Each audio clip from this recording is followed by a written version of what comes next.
Pak Agus? Bikin Seneng banget katanya. walaupun dengan suaranya Senang dengan Pak Menteri, tapi dengan poin-poin dari penjelasan Pak Menteri gimana Agus? Puas nggak? Apa yang menurut Agus puas? ya nanti kita lihat aja prosesnya.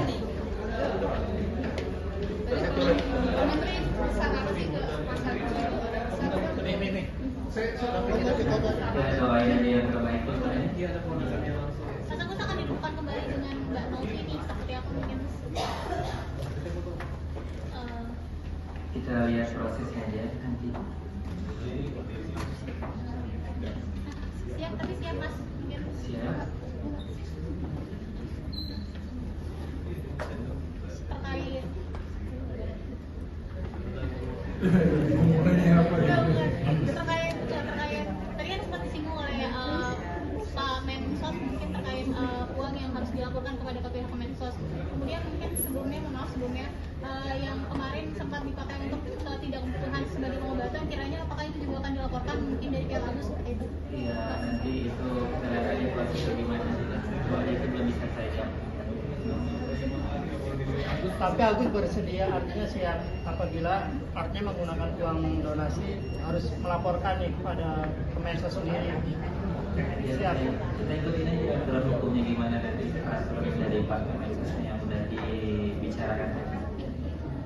Agus ada rasa kecewa. Tadi kan katakan ada rasa kecewa tentang pertemuan tadi. Nggak ada rasa kecewa. Bisa dibilang happy hari ini happy ya Mas Mat? Iya, happy. Tapi mungkin terkait pertemuan hari ini seperti apa komentarnya? Kalau saya lihat ya ini sesuatu yang positif ya.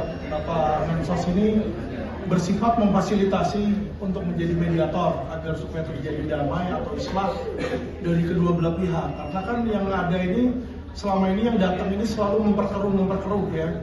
Makanya nggak heran kalau teman-teman lihat Novi itu udah berapa kali ganti lawyer ya di situ. Nah, bisa dilihat dari pihak Agus ini lawyernya selalu konsisten. Dari awal adalah Bang Farhad Abbas, ditambah dengan saya sendiri dari LQ, dan orang-orang juga berpendapat kalau Alvin dari LQ udah turun, berarti ini dalam waktu dekat pasti selesai. Bang, mungkin langkah selanjutnya kedepannya kan akan mediasi dengan Novi. Kiranya apa sih persiapan yang sudah disiapkan oleh dari pihak Agus sendiri? Mungkin Kalau dari kita sih lebih istilahnya melihat apa yang ditawarkan dari Novi aja. Kita nggak ada terlalu banyak demand. Kalau teman-teman lihat dari pendamaian yang sebelumnya pun, Bang Farhad pun menyetujui apa yang pihak Novi sudah bikin di situ. Tapi pihak Novi sendiri yang walk out. Ya, jadi kalau dilihat kita nggak banyak demand sih dari apa yang kita inginkan. Dan mungkin teman-teman belum tahu, kemarin saya sudah melayangkan somasi kepada Novi dan kepada Denny Sumargo untuk segera mencapai mediasi atau pemufakatan. Jika tidak, maka kami akan membuat laporan polisi yang kedua dari LQ kali ini, bukan dari Bang Farhad, dan ini bukan tentang uang tapi tentang perang melawan ujaran kebencian terhadap disabilitas ya.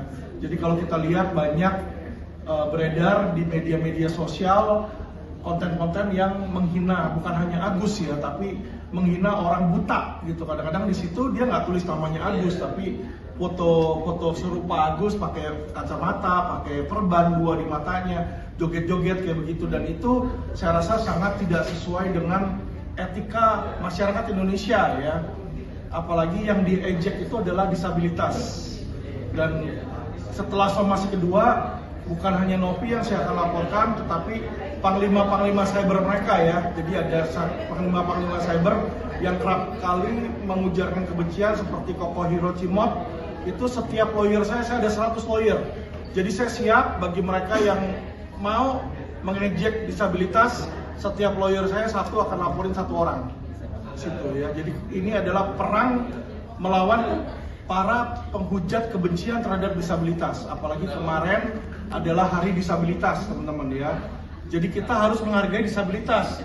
Orang seperti Agus ini dia nggak bisa balas, dia nggak bisa tahu dirinya itu dihina sama orang. Ya, tapi kita masa sih kita yang normal menghina orang yang buta gitu? Saya rasa itu nggak ada dignity-nya di situ.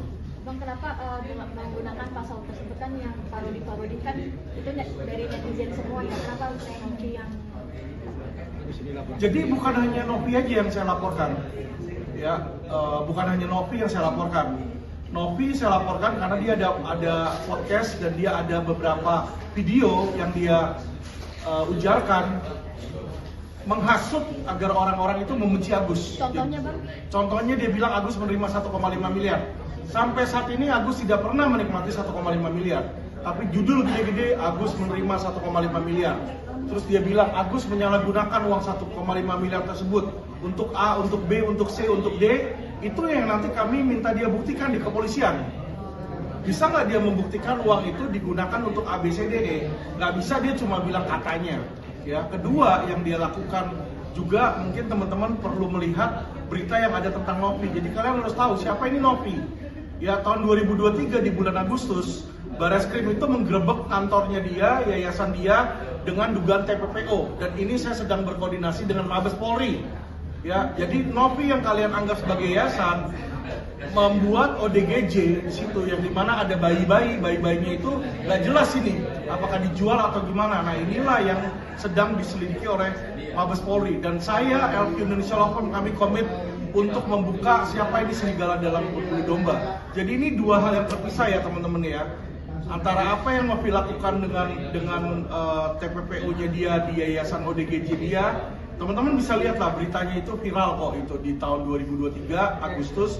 Wali Kota Tangerang sendiri Arif Firmansyah bilang diduga TPPO dia bersama dengan Mabes Polri menggerebek kantor Novi dan mengambil paksa.